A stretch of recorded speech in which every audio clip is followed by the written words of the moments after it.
one of my goals is that that as a society, we all can talk about our mental health symptoms, if you will, just the same way as a common cold symptom. No one's afraid to say, "Oh my gosh, my nose is stuffy, my throat is sore." I would love that to happen, and if that does happen, I think that is a big piece of winning this battle, as a world, as an entire group. Welcome to the I Heart My Life show, Mark. I am pumped to have you here and hear about your incredible story. We have a mutual friend, Tricia Brouk, who's been a guest on the show, and she's our longtime client and dear, dear friend. So I know that there's going to be something magic here today based on that introduction alone. So welcome.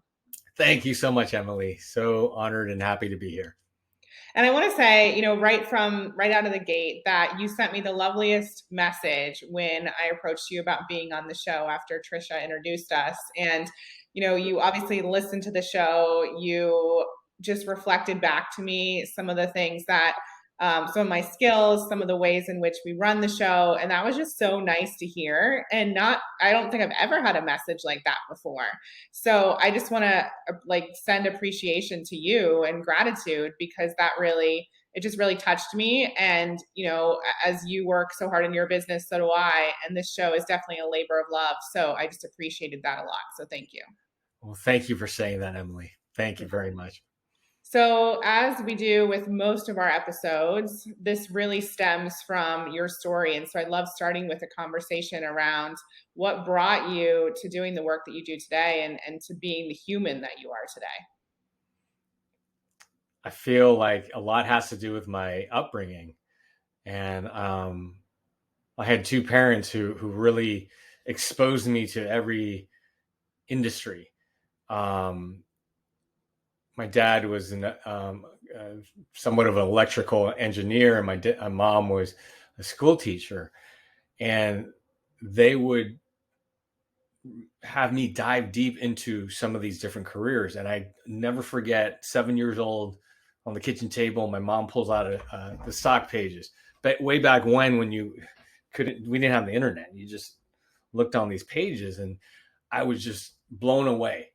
And this was a learning experience of how businesses work. And she then got me involved and says, "Okay, we have a few $100s.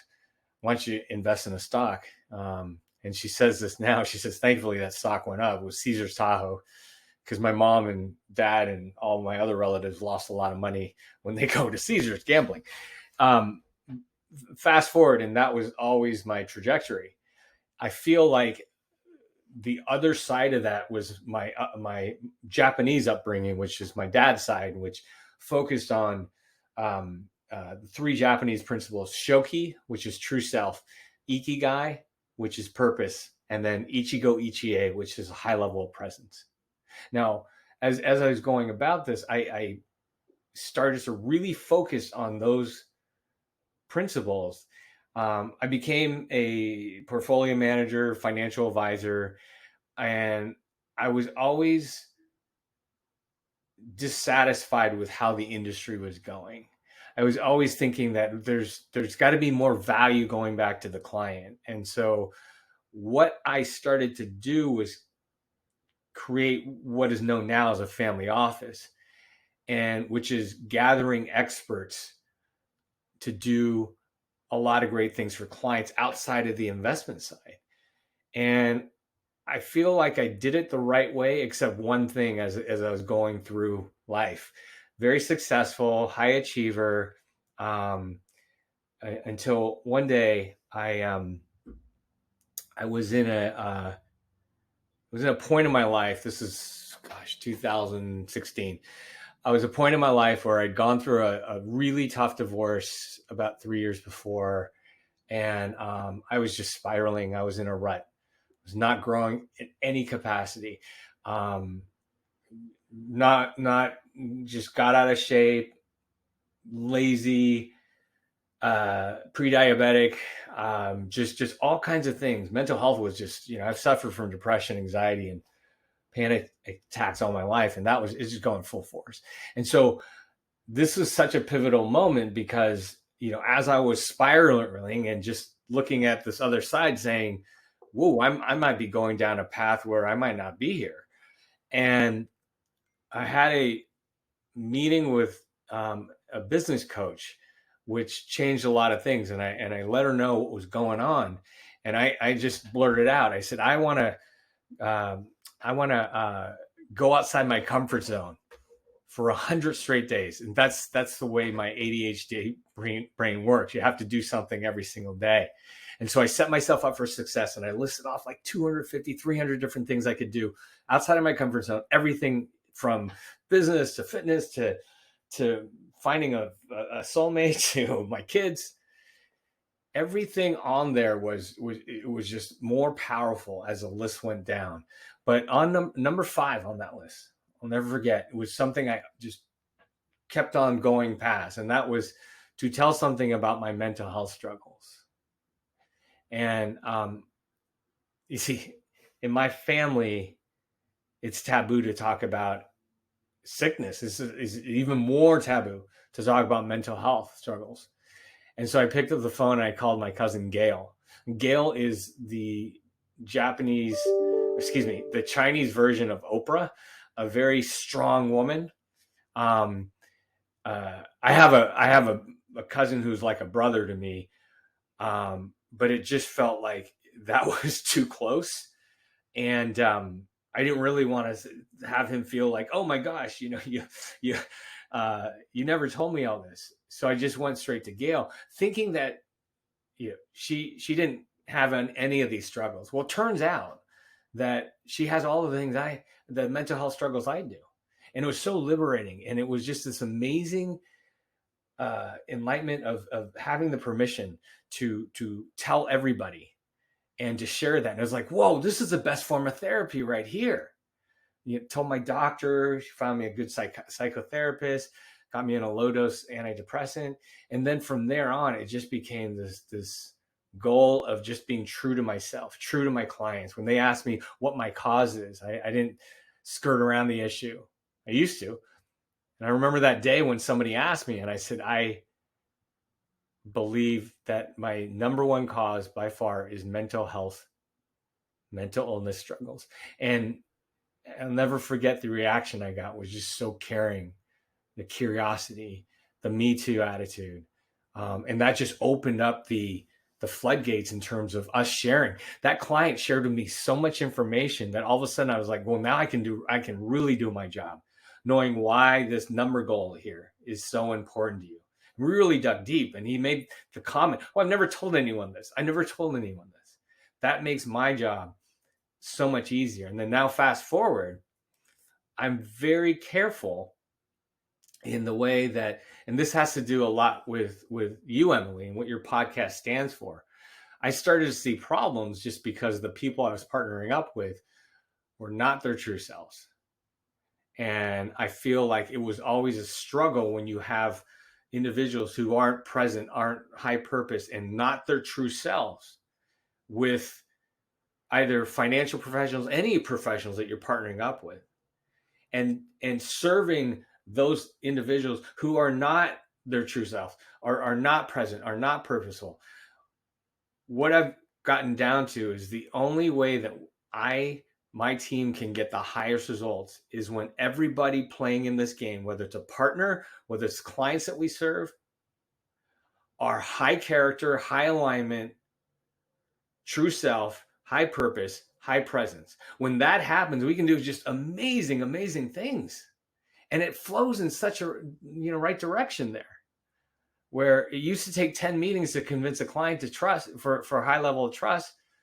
I recently did that in about 20 minutes on the first meeting. And I don't say this to impress others. I say it because when you have that alignment, when it saves so much time, because when someone is not aligned, when you're not rooting for them or they're not rooting for you and they're doing it for their own good, that's where you have these meetings that just go on and on and on. And it's such a struggle. This is the only way I know now. So amazing. So there's so much to unpack there. For everyone listening, can you talk about what you mean when you say your like true purpose and your aligned self? And like who you mentioned a little bit being present, being obviously being transparent, being open, but what does that actually mean to you? What does that look like? Oh, great question. So I'll go a little deeper into those three Japanese principles.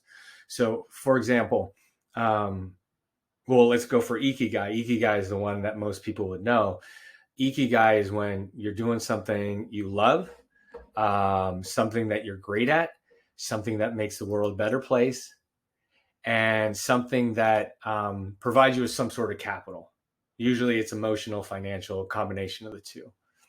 I feel when others are in their ikigai space, whether it's with their family, which is ikigai, or whether it's doing what they do with their business, then that's where true self comes into play. And that's shoki, which shoki means that's a Japanese word for consciousness. When you're showing up as your true self with your true heart, your true mind, and true soul. And I just did a post actually on this, and it has to do with the fact that um, the people that look up to us are role models. Like, for instance, I have 3 kids, and the youngest is 4. And people think, well, she's going to talk like you. She's going to, when she hears you, she's going to dance like you, which she does. She's going to run like you, which she does. But I feel it's even more powerful when she's not looking, when she's not around. And I feel like there's the people I surround myself with are the same person, whether it's by themselves when no one is looking, whether it's with a loved one, or whether it's with somebody that can provide no value to them. That's true self right there. And the other word was ichigo ichi, which is such a special word to me. And by the way, whenever I would watch you, Emily, and hear you and your guests, all 3 of these are just on all cylinders. And I can't say that about a lot of people out there. Ichigo ichi, though, EA, is where it's the maximum appreciation of the moment.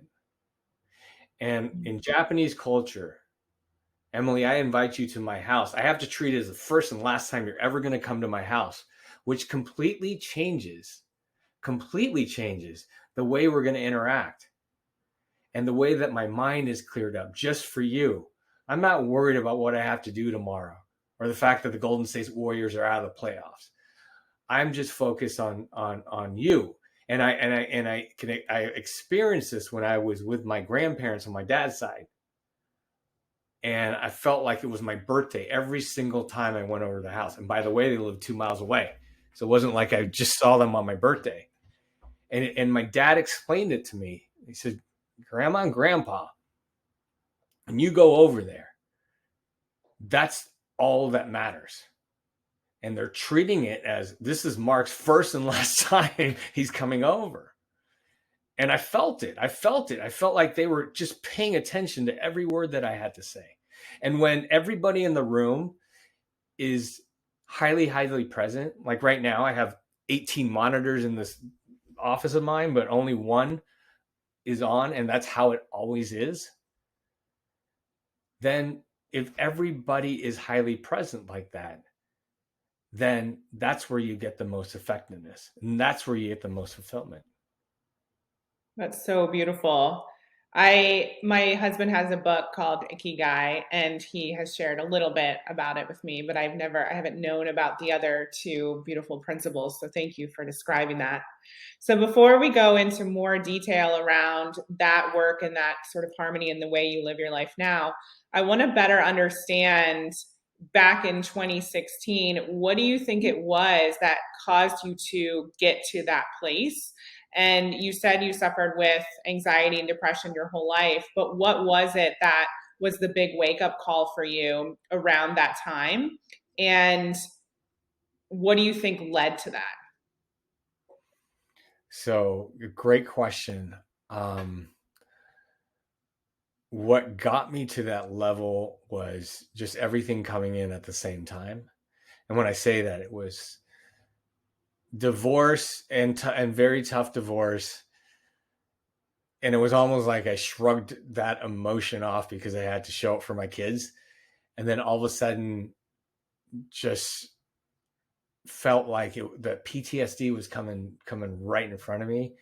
And trauma usually, not usually, always exemplifies depression and anxiety.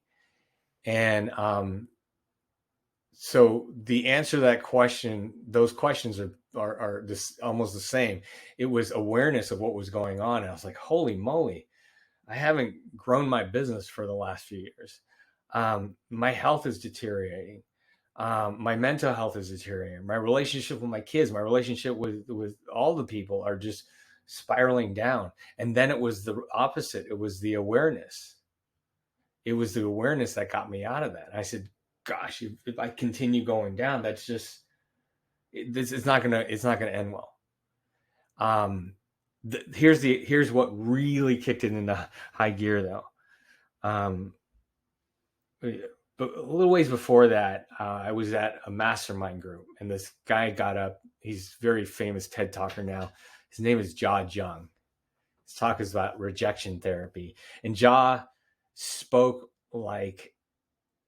spoke about the rut he was in, very similar to mine, in how he went out and looked to get rejected 100 days in a row. And the reason I didn't go with rejection was that was too painful. It's like, I don't want to get rejected 100 days in a row. Yeah, I maybe could do that. How about let's go uncomfortable? And it was just this light went off, and I said, that's it. I can't like keep reading these self-help books and try to implement that, because that's too much. How about something easy, as jumping in a cold body of water, taking a hip hop class, signing up for a marathon? Those things I can do. And then it just got the momentum.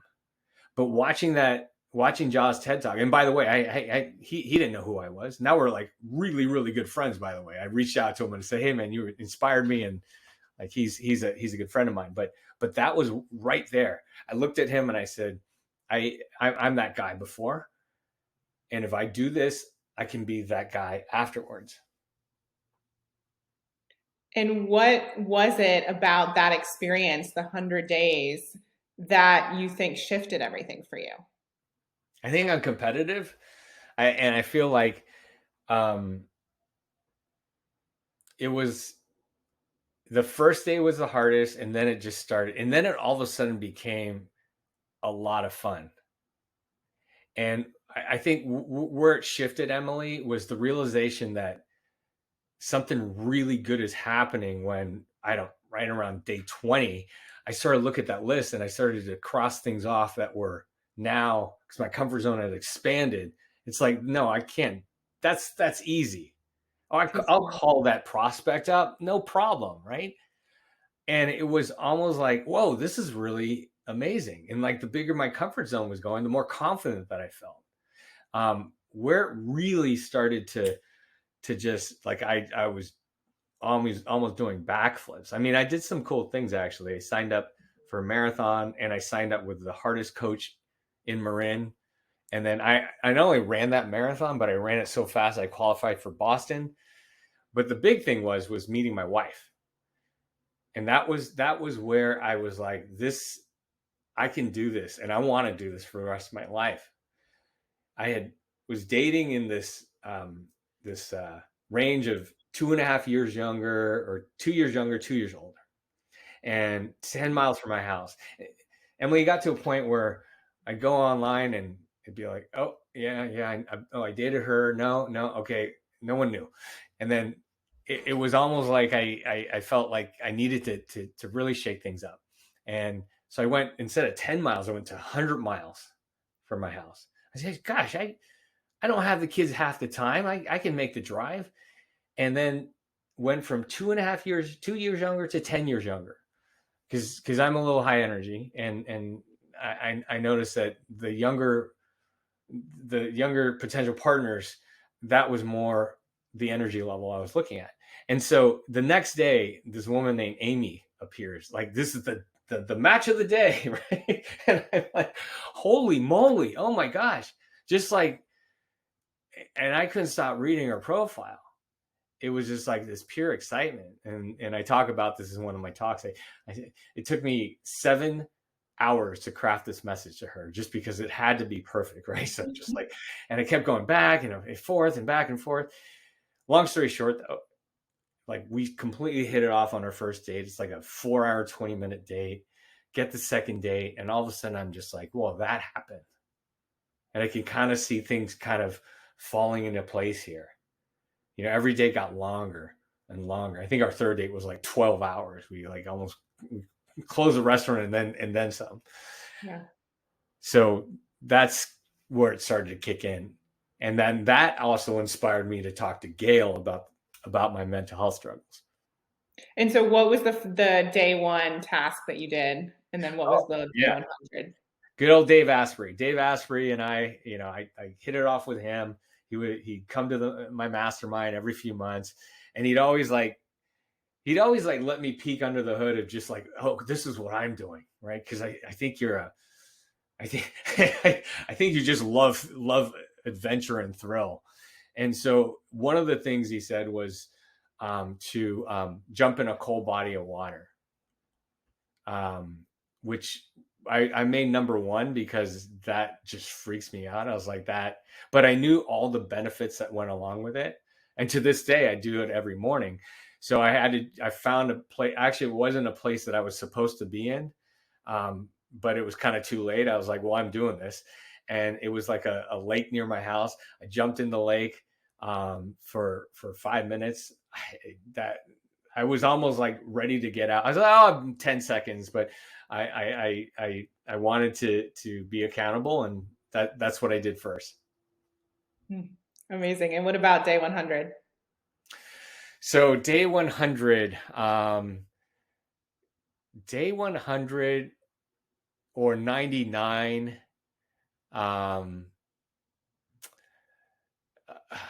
that one was, no, that wasn't the book, but like right at the end, I started to do crazy things with my fitness. And so it was right around that time, it was going to a very advanced hip hop dancing class. And I've always liked dancing, but I'm not, you know, I'm not a dancer by any means. And so there's a studio nearby, and everybody's welcome, but we kind of know everybody welcome means that you have to be really experienced. And I remember getting in there, and I'm looking at people around the room, and you can almost identify what dance. Oh, ballet dancer. Oh my gosh, you know, she probably starred in a hip hop dance video. And there's a guy next to me. I'll never forget this guy. His name was Kevin. In fact, I just looked at a post on LinkedIn of his. Kevin was my age, right? And he was this Caucasian man. And I looked at him. I was like, yeah, he's new just like me. And so I sat right next to him. I said, well, you know, we're going to hang out. And I introduced myself, and he goes, yeah, I'm kind of a newbie here. I've been doing this for about 5 years. Oh man. But it was amazing. And I still, to this day, I hip hop dance quite a bit and passed it down to my daughter. So good. So I'm curious to know, I want to break this down for people. What do you think it was about this experience that transformed you? I want to hear in your words, and then I have some thoughts. So I feel like the first thing was like it was a recipe for a lot of things that are happening right now. I felt like two things here. One is the momentum you can get by doing something every single day. The other is the comfort zone aspect. And really going from a place where you're conditioning your mind. I'm conditioning my own mind to say, when I'm looking at A or B, I go for the uncomfortable one. And it uncomfortable with reasoning behind it, but I felt like it just gets easier and easier, where I don't have to talk myself into doing something that's uncomfortable. So it's really conditioned me to just act on what you want to do.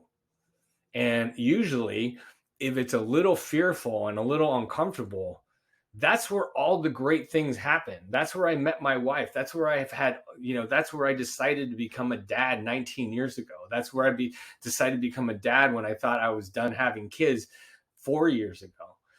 And everything, that's how everything happens. Everything big happens from a moment of being uncomfortable. And why do you think this helped from a mental health perspective? And I guess I should clarify, did you find that your depression lessened and your anxiety, went down? So on two fronts right there, Emily. The first one was the big one was never telling anybody about this. And then having that moment of talking to my cousin and then talking to other people. And it was a realization that this makes me feel so much better. It was almost like remove loneliness, and that was almost half the battle right there. Mm. And and and the realization too that I was not my true self.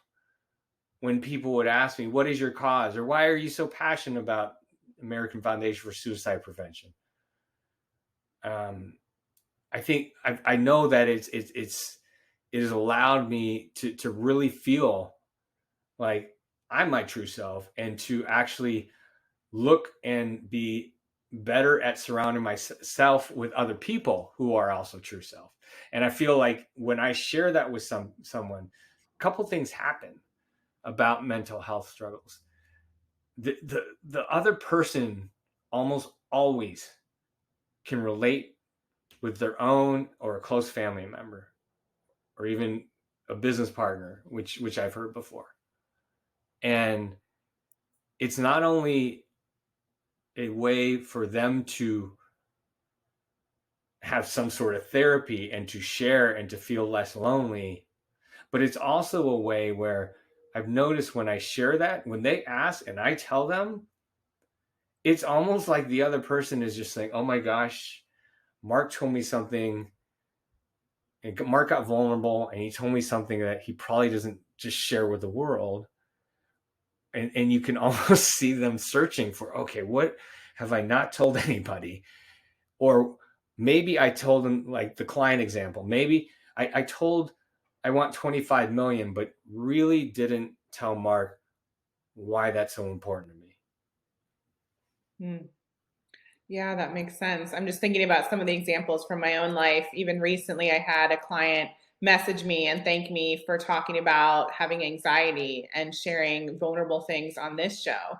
And I think when I started my business, one of the things that I was taught from a former coach is to have more of a wall up and to not be as approachable. And I did that for a while and realized it felt really crappy. And people were looking at me in an unrelatable way. And there was almost this like, there were clients coming to me expecting me to save them. And it wasn't the type of relationship that I was looking for. And so I think you're so right. What happens when you are vulnerable and you kind of open the kimono, so to speak, is very powerful on both sides. Oh, that's amazing share, Emily. Thank you for that. And what happens in your, say, client relationship or everyday life? Do you now have kind of a true self radar where you're able to tell if someone is living out those three principles? And, if not, is it like a hard no that you're not going to be working with them or they're not going to be a part of your life? I'm just wondering how you navigate that. So I have, even though I just live by true self, there have been points in my life where I've been fooled. And it's interesting because I've brought this up to clients and to other close contacts that I have, and I feel like by people not saying, by people acting differently than who they really are, and then who they really are comes out and it negatively affects me. I feel like there's certain red flags, and The red flags typically are, and you have to be real um, about how you're feeling about this person. And so one of the things I always do is, and I've done this for many years, is I take a 15-minute increment inventory of how my energy is. And I don't even think about it. So I say, okay, 12, 145 coming up here, plus two. By the way, we're plus two. Plus two is the highest you can get, by the way. Plus two, plus one, 0, -1, and -2. Now, if you start to think about it and just say, well, I just had a meeting with a client who's got, so much money, and I'm going to make, +2, even though I feel like, oh my God, my stomach is turning. So it has to be quick. So that's usually an indicator for me, is that because a lot of things have showed up when I'm true to myself on that measuring scale, something is a little off. Now, I might be able to go back and say, oh, well, I didn't sleep well, or, I had a task that's weighing on my mind. But if it repeatedly shows up like that, then you start to question about it. The other indicators too is that you want to. I always want to see why they're doing what they're doing, and I'll give you some blatant red flags, but sometimes they're ignored in my business because it's all about making money. When I'm done with a call and I'm with a partner or I'm with somebody else, and the client that we're serving is off the call, I always love to hear what their first reaction is after that call. Call goes well. We're going to be able to help the client. The partners that I surround myself with will talk about how excited they are or how great that person is. That will be the first reaction. It's like, oh my gosh, thank you, Mark, for bringing me in. I think we can really help. I think we can help. I think the two of us are going to do amazing things. We're really going to be a game changer here. Now, the flip side of that is I've had instances where money is the first thing out of their mouth. And it's kind of shocked me a little bit. Like, okay, we're saving this client a couple $1 million in taxes by helping with strategy. I'm over the moon excited because now he can exit his company sooner than later. And the first thing out of that other professional's mouth was, we're going to make a lot of money on this. Or a question about, well, what are you going to charge him? How much money am I going to make? How much money are you going to make? Now, I know that's very obvious, but a lot of times we just get caught up in this. And because that person is helping someone we care about, we're just like, okay, whatever, they'll get paid.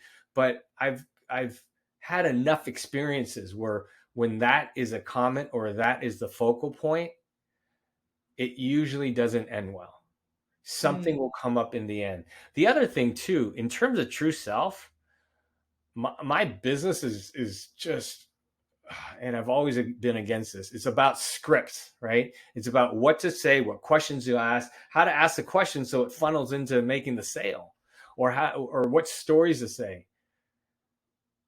Fortunately, unfortunately, I've been in these financial advisor groups, and they'll practice their pitch, because, well, if I practice my pitch, it'll make that other person want to do business with me.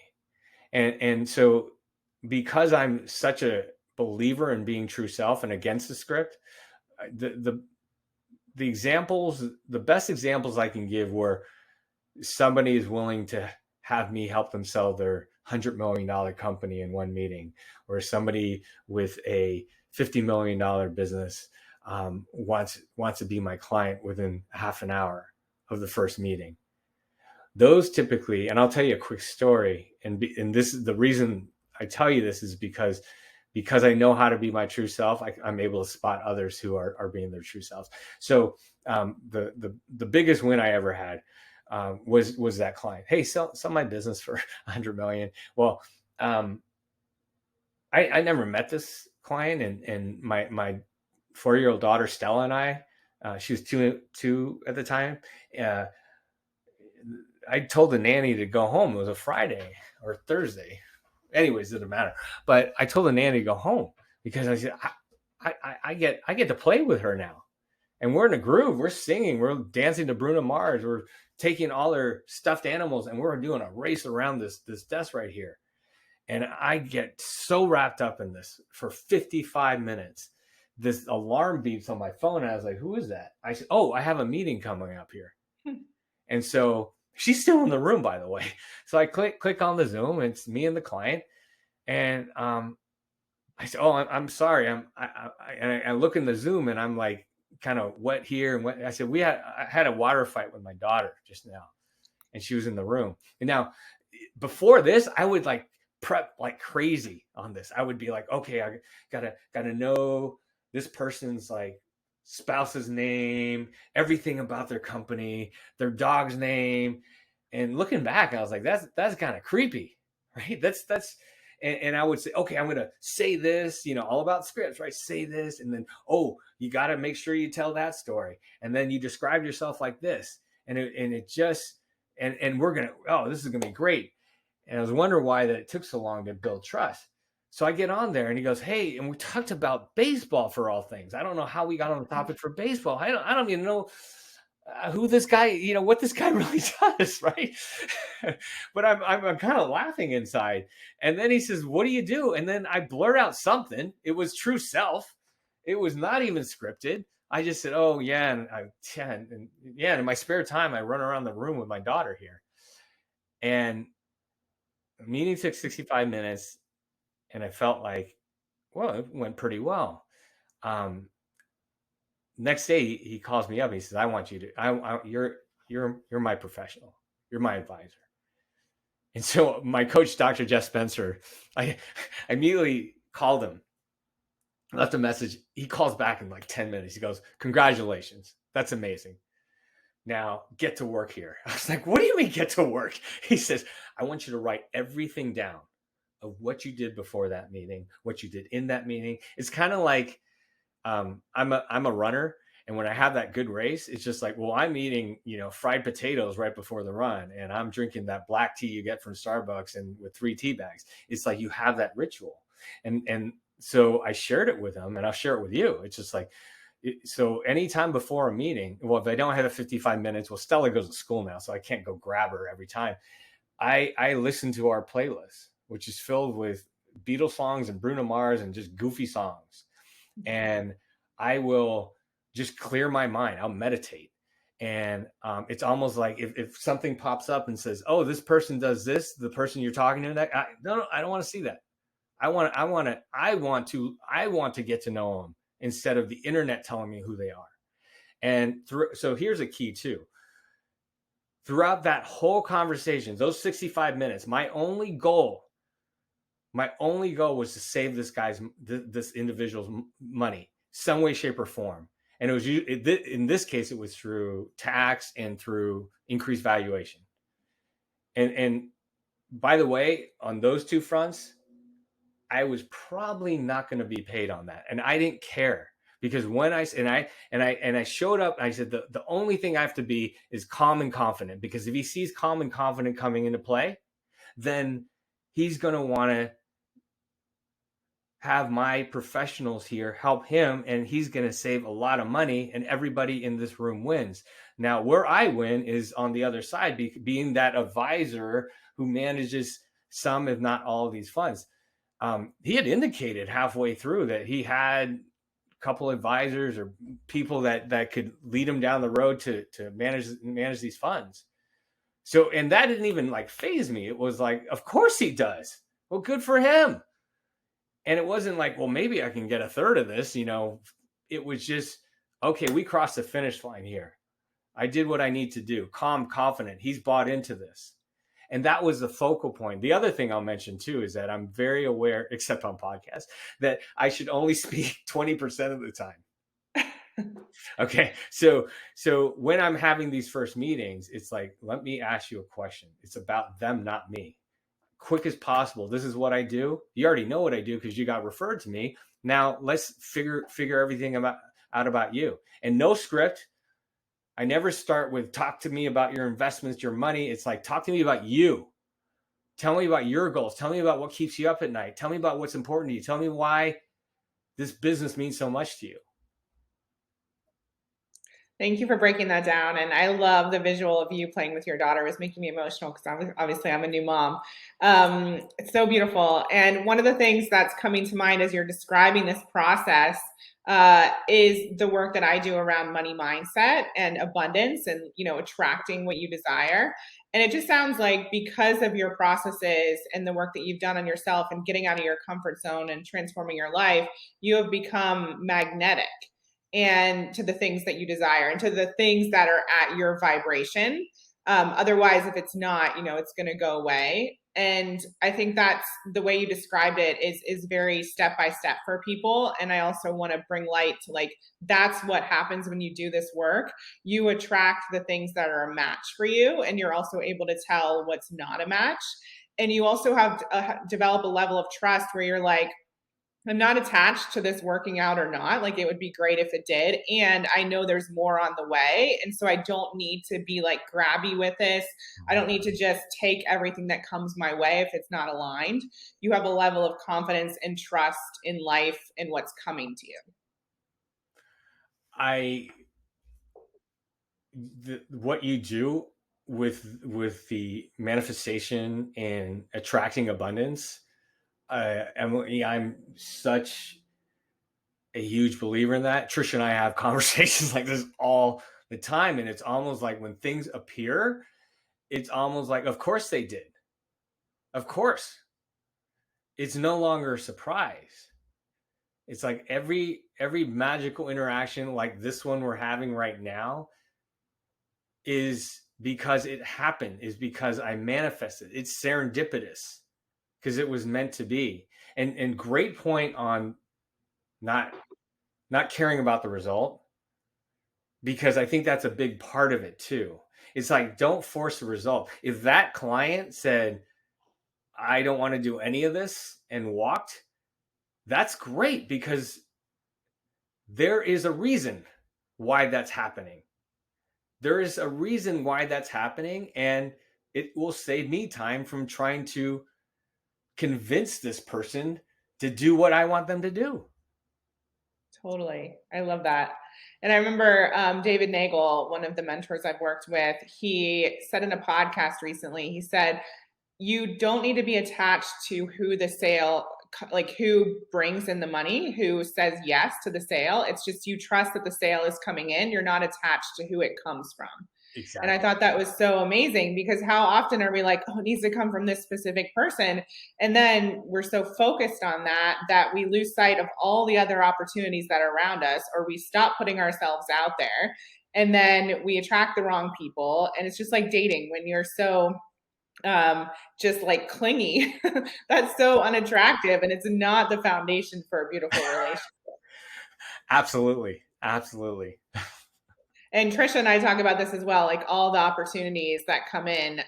She shared something with me a few weeks ago. I won't share exactly what it was because it was private, but I was like, oh yeah, well, of course that happened. Of course, you could tell me you're going to the moon tomorrow and I wouldn't be surprised. And so she sent over a little, a picture of herself in a moon suit, an astronaut gear. And I was cracking up, but it's true. There are people in my life where they're doing big things all the time that it's not surprising anymore when they message me with things that other people would think are so outlandish. It's just common day things, because they've worked on themselves and they've gotten their energy and their just true self to a place of alignment, and they're magnetic. Can I share with you one story about Tricia, actually, that is Sure. so along these lines? April 8th of last year, I'm going down to a mastermind group with about 60 people. And every single time I go into a mastermind group, I'm anxious. So on the way down to San Diego, I'm on the plane and I just feel this anxiety because it's imposter syndrome. And I've always tried to find ways out of it. It's just like, oh, wow, my nose is stuffy. Do I have COVID? Right. And I have to go home. However, I meditated and I meditated on finding calmness and certainty. And I pictured a woman that exuded all of this and true self and everything that I stand for. And it just felt so calm when I was meditating. And right then the plane lands and then this name pops up. And it's Tricia. And you kind of know how the story is going to turn out. I get there. I forget about the name, and I'm feeling a little anxious, and I go to the table with the least amount of people where I can sit, and then nobody else sits with me. So I'm looking for 3 empty seats, and I see it right there, and I almost run into this lady, and I get to my seat, and I said, "Hey, I'm Mark," and she says, "I'm Tricia," and it turns out too that it was just this immediate connection. And I tell this to her every time. She's a role model to me in so many different ways. And I feel from day one, we didn't work together for several months, but it was just this value that was going back and forth to us. She was one of my favorite human beings. And I look back on that because a lot of times it is not specific. You're right. But that is so powerful. And then the other day, I was really feeling her pain because her cat passed away. And Tricia, for the listeners out there, her cats are like her kids, and I feel it. I feel it from day one when she started talking about Lola and Bella, and her baby Lola passed away, and I just felt that for her. And that Saturday, I went out and went to this really cool museum near my house called the Discovery Museum. And for some reason that day, there was like graffiti, like purposeful graffiti with chalk, and it was just this obliteration of all these different beautiful colors on this massive chalkboard. And the only thing I could see in were these 4 letters: Lola. Lola. And when I told Tricia this, her response was, of course. Lola knows how close we are. And she was just reaching out to you there. So amazing. And this is the woman, Tricia's been on the show multiple times, and we've done, tons of videos live, and she shared this publicly. This is the woman who, when she started working with James and myself, one of the first things she said was, "I'm not woo-woo." Like, I didn't bring anything woo-woo to me. And now she's, very, very woo. I love that. So do you look at your anxiety differently now, or is it something that you're still like, I wish it wasn't here? Or is it a matter of I've accepted it and now I know how to work with it? I'm just curious to know where you are on your journey with that. Well, I've really embraced it, Emily. And I feel like I've also, by sharing, it really helps. I was in this little, just like this, I was very blessed to be in a little powwow with Mel Robbins way back when. And I told Mel about some of her fears, and what drives her panic attacks were similar to mine, like social situations or being on airplanes and speaking in public. She really opened up about how it was a problem, but then when she changed her focus on, instead of going back to that moment when you had that first panic attack speaking, you go back, because we're both empathetic, and you go back to what the outcome is, and you see people clapping, or you see your plane landing. Not only your plane landing, you walk through the door and Stella gives me a big hug. And that shift actually made the world a difference. And I bring that up too because of the fact that, because I am very comfortable mentioning anything to do with depression, anxiety, mental health struggles, I have told people on calls before when I'm face to face and I said, I don't know what it is, but I'm feeling anxious. I have a little bit of panic attacks. I just need. I didn't sleep well. Something's going on. If I could just pause for about a couple minutes here, and just knowing that I have that to be comfortable about, and because I surround myself with people that are so true selves and aligned with me, that helps immensely. I still suffer from all of those things, but I'm able to prevent the downward spirals from happening. Yeah. And I do think we don't need to get into this here, but I do wonder, like, what if we change the verbiage from suffer to something else? Because I feel like the conversation we're having now is because of your anxiety and depression and mental health struggles. And that's such a gift. And so, why are, and I know that this is a much bigger conversation. And of course, those things are real and can be life altering in negative ways and are so hard to deal with at times. But, we all have a range of emotions. And so for us to expect that every day is, just happiness and, no sadness, like that's not a full human experience. And so I just think it's interesting to think about just changing the verbiage and moving away from the word suffer when it comes to some of the emotions and struggles that we have as humans. On that note, I do feel it's a gift, and it's I'm very sensitive, and so it's I compare it, or it's very similar to, I get eczema right in the back of my ear when I eat something that my body can't digest, and I see that as such a gift. Yeah. Because if I eat something that has gluten in it, it's like, oh, I'm not going to eat that anymore. Because what this means is that it's taking away energy. The energy is trying to distinguish what's going on in my body and trying to digest this. So it's like, okay, great, cross that off the list. And it's similar to anxiety or depression. There's a reason why. Sometimes it's lack of sleep. Sometimes it's something physical, actual physical. But a lot of times it's not. It's about, oh, that person that I'm in front of is my intuition is saying something here. Yeah. Or exactly. I think I should be doing that task, but I actually don't like doing that task. And I feel like you're absolutely right. And one of my goals is that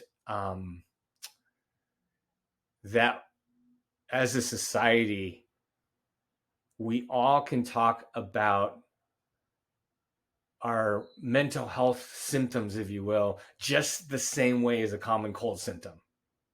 No one's afraid to say, "Oh my gosh, my nose is stuffy, my throat is sore." I would love that to happen, and if that does happen, I think that is a big piece of winning this battle, as a world, as an entire group. Thank you. So if people want to continue the conversation with you and connect with you further, where can they find you? See, fujiwarabaird.com, FUJIWARABAIRD, or markfujiwara.com. Awesome. So the final question I ask all the guests is, what is one way people can create a life better than their dreams and far exceed their wildest expectations?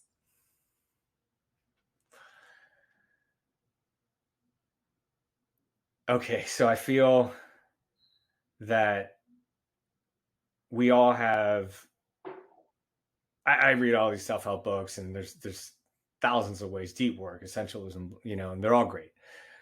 But I think it really starts from the awareness of the people that you surround yourself with.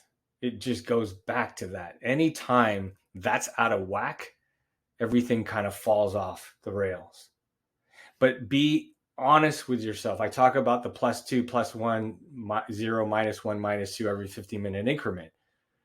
If you're going to do that, you have to be honest with yourself, and then use that in a way that you can look back and say, okay, I think that I am not going to be able to interact with this person the same way. Now, if it's someone that you have to talk to on a regular basis, what that awareness does then is it has you knowing going into that conversation what's going to happen. So if you're aware that if it comes out of a surprise, like, oh my gosh, I feel like I want to, I just want to go to sleep after this, and not know why, that can exacerbate the symptom there. So it's just this awareness. And then as you're doing this, you start to realize that the people like yourself, like Tricia, like my wife, like the people I'm close to right now, they add to your energy, and you'll seek out more of those people, more of those interactions, and also be more appreciative of that as well.